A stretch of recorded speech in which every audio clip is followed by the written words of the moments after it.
तारीख थी 22 जनवरी 2022।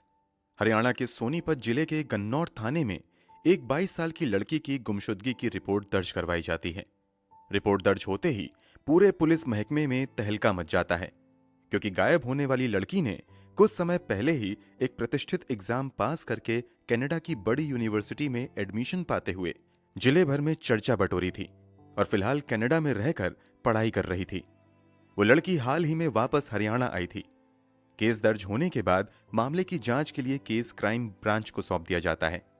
महीनों तक जांच चलती रहती है, लेकिन पुलिस के हाथ खाली ही रहते हैं। मगर 9 महीने बाद एक ऐसी सच्चाई से पर्दा उठता है जिसे सुनकर हर किसी के होश उड़ जाते हैं। इस लड़की को प्यार हुआ था, मगर प्यार में उसे धोखा मिला और इस धोखे की इतनी बड़ी कीमत उसे चुकानी पड़ी कि किसी ने कल्पना भी नहीं की थी। पूरी कहानी सुनकर आप भी चौंक जाएंगे और शायद आप भी प्यार करने से पहले 10 बार सोचेंगे। इस घटना को अंजाम देने की पीछे की वजह बहुत ही अजीब थी। तो आखिर क्या है इस घटना की पूरी कहानी? लड़की के साथ क्या कुछ हुआ था और घटना के पीछे की वजह क्या थी? चलिए जानते हैं सब कुछ डिटेल से इस वीडियो में। दोस्तों, हम हरियाणा के मशहूर मोनिका केस की बात कर रहे हैं। 22 साल की मोनिका हरियाणा के रोहतक जिले के बलंद गांव की रहने वाली थी। बचपन से ही मोनिका पढ़ने में काफी तेज थी, इसलिए परिवार वाले इसे बहुत आगे तक पढ़ाने का फैसला करते हैं। मोनिका भी उनकी उम्मीदों पर खरी उतरती हैं और लगातार पढ़ाई में बेहतर करती रहती हैं। एक समय बाद मोनिका कनाडा की एक यूनिवर्सिटी से पढ़ाई करने का फैसला करती हैं। परिवार वाले भी मोनिका के इस फैसले में उसका साथ देते हैं। मगर समस्या ये थी कि कनाडा जाने से पहले मोनिका को एक एग्जाम क्लियर करना था। इसी एग्जाम की तैयारी के लिए मोनिका अब अपने घर को छोड़कर हरियाणा के सोनीपत जिले के गन्नौर में रहने वाली अपनी मौसी के पास आ जाती हैं। मौसी के पास आने के पीछे का कारण था कि यहां रहकर मोनिका अच्छे से पढ़ाई कर सकें। यहां रहते हुए मोनिका अच्छे से पढ़ाई करने लगती हैं, मगर इसी पढ़ाई के दौरान एक दिन उसकी नजर पड़ोस में रहने वाले एक लड़के से मिलती है। एक दिन, 2 दिन होते होते आए दिन अब उस लड़के और मोनिका की आंखें चार होने लगती हैं और देखते ही देखते दोनों एक दूसरे को दिल ही दिल में पसंद करने लगते हैं। जिसे मोनिका पसंद करने लगी थी, उस लड़के का नाम सुनील उर्फ शिल्ला था। बहुत जल्द मोनिका सुनील के प्यार में पड़ जाती है और दोनों एक दूसरे को दिलो जान से चाहने लगते हैं। इसी बीच मोनिका का एग्जाम भी आता है और वो IELTS एग्जाम पास करते हुए कनाडा जाने के लिए एलिजिबल हो जाती है। मोनिका की इस कामयाबी पर घर वाले बहुत ज्यादा खुश होते हैं। मोनिका की इस कामयाबी की चर्चा जिले भर में होती है। सभी कागजी कार्यवाही पूरी करने के बाद फाइनली अपनी पढ़ाई के लिए मोनिका 5 जनवरी 2022 को कनाडा चली जाती हैं। कनाडा जाकर मोनिका बिजनेस मैनेजमेंट का कोर्स करने लगती हैं। अभी मोनिका को गए कुछ ही दिन हुए थे कि सुनील फोन पर मोनिका को शादी करने के लिए जल्द से जल्द भारत बुलाने लगता है। सुनील की जिद की वजह से मोनिका महज 17 दिनों बाद कनाडा से वापस भारत आ जाती हैं। 17 दिनों बाद यानी 22 जनवरी 2022 को मोनिका बिना अपने परिवार वालों को बताए कनाडा से वापस हरियाणा आ जाती हैं। यहां आने के बाद वो अपने लवर सुनील से मिलती हैं और ये दोनों चुपचाप दुनिया की नजरों से बचकर साथ रहने लगते हैं। फिर 29 जनवरी 2022 को मोनिका गाजियाबाद के आर्य समाज मंदिर में सुनील के साथ गुपचुप तरीके से शादी कर लेती हैं। शादी के अगले ही दिन यानी 30 जनवरी 2022 को मोनिका अब बिना किसी को बताए वापस कनाडा चली जाती हैं और अपनी पढ़ाई में लग जाती हैं। अब अगले कुछ महीने तक मोनिका कनाडा में ही रहती हैं, मगर उसके व्यवहार में काफी बदलाव आने लगता है। जब भी उसके परिवार से कोई उसे फोन करता था तो मोनिका अक्सर कॉल काट दिया करती थी या फिर बातों को टाल देती थी। ऐसा अप्रैल महीने तक चलता रहता है। अप्रैल महीने के अंत तक स्थिति ऐसी बन जाती है कि मोनिका अपने परिवार के सभी रिश्तेदारों का फोन उठाना तक बंद कर देती है।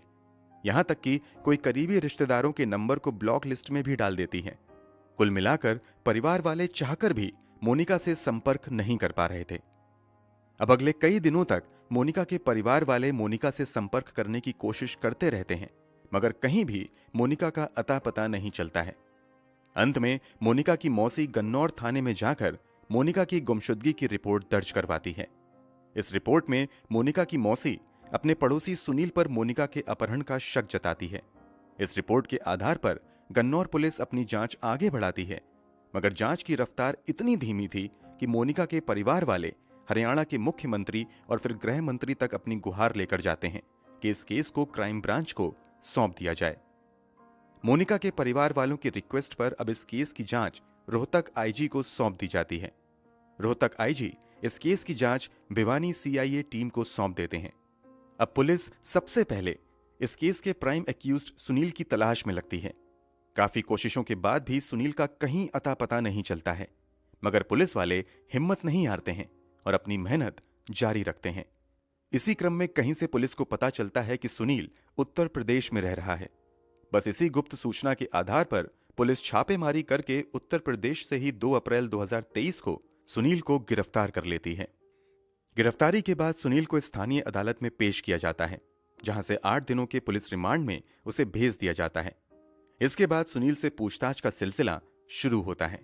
शुरू में सुनील पुलिस के सभी आरोपों को निराधार बताता है और खुद को बेगुनाह बताते हुए कहता है कि मोनिका के परिवार वाले उसे फंसा रहे हैं। मगर पुलिस सुनील की मीठी बातों में आने की बजाय अपने अंदाज में पूछताछ शुरू करती है। पुलिस की सख्ती के आगे सुनील की सारी चालाकी फेल होने लगती है और फिर एक हैरान कर देने वाली सच्चाई से पर्दा उठता है। सुनील बताता है कि मोनिका से उसकी पहली मुलाकात तब हुई थी जब मोनिका अपनी मौसी के यहां पढ़ने के लिए आई थी। तब सुनील मोनिका के मौसी के यहां से दूध लेने आया जाया करता था। यहीं मोनिका की मौसी मोनिका की मुलाकात सुनील से करवाती हैं और दोनों एक दूसरे को भाई बहन मानने लगते हैं। यहां तक कि रक्षाबंधन के मौके पर मोनिका सुनील को राखी भी बांधती है, मगर दोनों राखी के कसम को लंबे समय तक निभा नहीं पाते हैं और पवित्र रिश्ते को दागदार करते हुए एक दूसरे के प्रेम में पड़ जाते हैं और चुपचाप शादी करने तक का फैसला कर लेते हैं। सुनील पुलिस पूछताछ में खुलासा करता है कि मोनिका से शादी करने के 4 महीने बाद यानी अप्रैल महीने में एक बार फिर से उसे जबरदस्ती कनाडा से बुला लेता है और साथ में ही रहने लगता है। इस बात की जानकारी मोनिका अपने परिवार वालों को नहीं देती है। यही वजह थी कि मोनिका ने अपने परिवार वालों से फोन पर बात करना अवॉइड करना शुरू कर दिया था और कई करीबी रिश्तेदारों को ब्लॉक भी कर दिया था। सुनील के खुलासे के मुताबिक सुनील और मोनिका दुनिया की नजरों से बचकर अगले कई महीनों तक साथ रहते हैं और समय समय पर ठिकाना बदलते रहते हैं। शुरू में तो इन दोनों में बहुत ज्यादा प्यार रहता है, मगर समय के साथ रिश्तों में कड़वाहट शुरू होने लगती है और ये कड़वाहट इतनी ज्यादा बढ़ जाती है कि अब हर पल इन दोनों में झगड़े होने लगते हैं। इन्हीं झगड़ों के बीच किसी तरह दोनों साथ रह रहे थे, मगर 29 जून 2022 को जब सुनील मोनिका को लेकर अपनी गाड़ी से झंझारा स्थित फार्म हाउस की तरफ जा रहा था, तभी कार में ही इन दोनों की इतनी ज्यादा अनबन हो जाती है कि सुनील कार में रखा अपना पिस्तल निकालता है और एक सुनसान जगह पर कार खड़ी करने के बाद 2 गोलियां मोनिका की खोपड़ी में मार देता है। सुनील के बयान के अनुसार गोली मारने के बाद वो लाश को अपनी कार की डिग्गी में डालता है और उसे अच्छे से कवर कर देता है।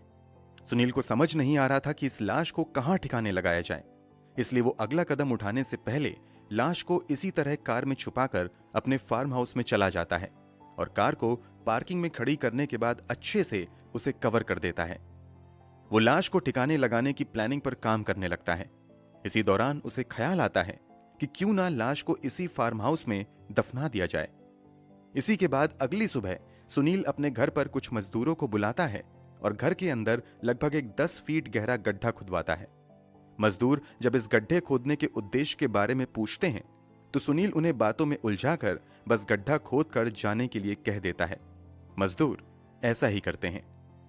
मजदूर के चले जाने के बाद सुनील बड़ी सावधानी से कार से शव को उतारता है और गड्ढे में दफना देता है। सुनील ने इस अपराध को इतनी सफाई से अंजाम दिया था कि किसी को उसके गुनाह की भनक तक नहीं लगती है और वो अगले कई महीनों तक अपनी जिंदगी जीता रहता है।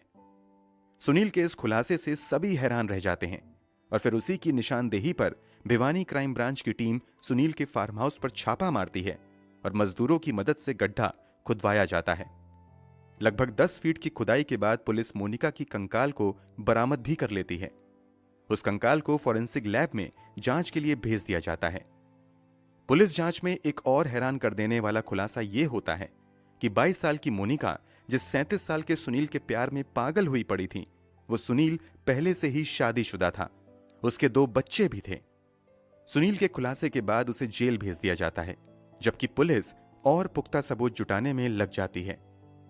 इसी क्रम में कुछ महीनों की मेहनत के बाद पुलिस सुनील की ही निशानदेही पर वो पिस्तल भी बरामद कर लेती है जिसका इस्तेमाल मोनिका की हत्या में किया गया था।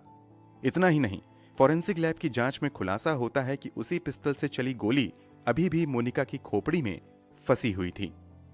अब लोगों के जहन में एक सवाल आने लगता है कि जब सुनील मोनिका से इतना प्यार करता था तो आखिर ऐसी क्या बात हो गई कि सुनील ने मोनिका की जान ले ली। पुलिस भी मर्डर के मोटिव का पता लगाने के लिए सुनील से मोनिका की हत्या के पीछे का कारण जानने की कोशिश करती है। इस पर सुनील खुलासा करते हुए कहता है कि दरअसल वो अपनी शादीशुदा जिंदगी से खुश नहीं था, इसलिए वो किसी भी हाल में कनाडा जाना चाहता था। मगर काफी कोशिशों के बावजूद कनाडा जाने का रास्ता उसे नजर नहीं आ रहा था।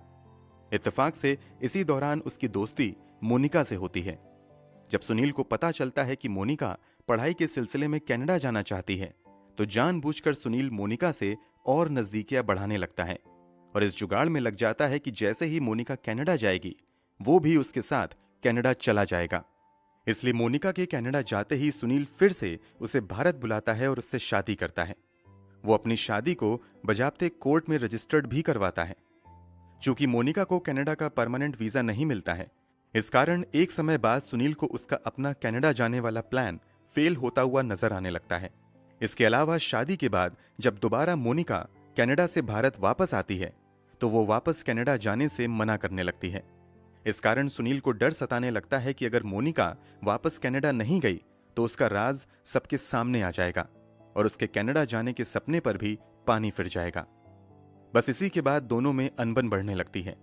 सुनील अक्सर मोनिका से कनाडा वापस जाने की जिद करता था, जबकि मोनिका किसी भी हाल में भारत में ही सुनील के साथ रहने की जिद करती थी। बस इसी बात पर इन दोनों के रिश्ते बिगड़ने लगे और यहां तक बिगड़ गए कि एक दिन तैश में आकर सुनील ने मोनिका की गोली मारकर हत्या कर दी और लाश को दबा दिया। सुनील अपने इस गुनाह को छुपाने की जी तोड़ कोशिश करता है, मगर वो लंबे समय तक ऐसा नहीं कर पाता है और फाइनली 9 महीने बाद उसके गुनाह से पर्दा उठ ही जाता है। फिलहाल केस की स्थिति की बात करें तो सुनील पर मोनिका के मर्डर के अलावा सबूत मिटाने और धोखाधड़ी के भी मामले चलाए जा रहे हैं। हैरानी की बात तो यह है कि सुनील पर पहले से भी हरियाणा के अलग अलग थानों में कई आपराधिक मामले दर्ज थे, मगर अब तक उस पर कोई कार्यवाही नहीं हुई थी। फिलहाल सुनील जेल में बंद सजा के ऐलान का इंतजार कर रहा है। इस मामले में मोनिका के परिवार वालों ने 7 अन्य लोगों पर भी मोनिका की हत्या की साजिश में शामिल होने के आरोप लगाए हैं। फिलहाल पुलिस उन आरोपों की भी जांच कर रही है। इसके अलावा मामले में पुख्ता सबूत भी जुटाए जा रहे हैं ताकि अपराधियों को कड़ी सजा मिल सके। वैसे तो ये अदालत तय करेगी कि सुनील को उसके किए की क्या सजा मिले। फिर भी आपके अनुसार आरोप सिद्ध होने पर सुनील को क्या सजा मिलनी चाहिए? कमेंट बॉक्स में जरूर बताएं।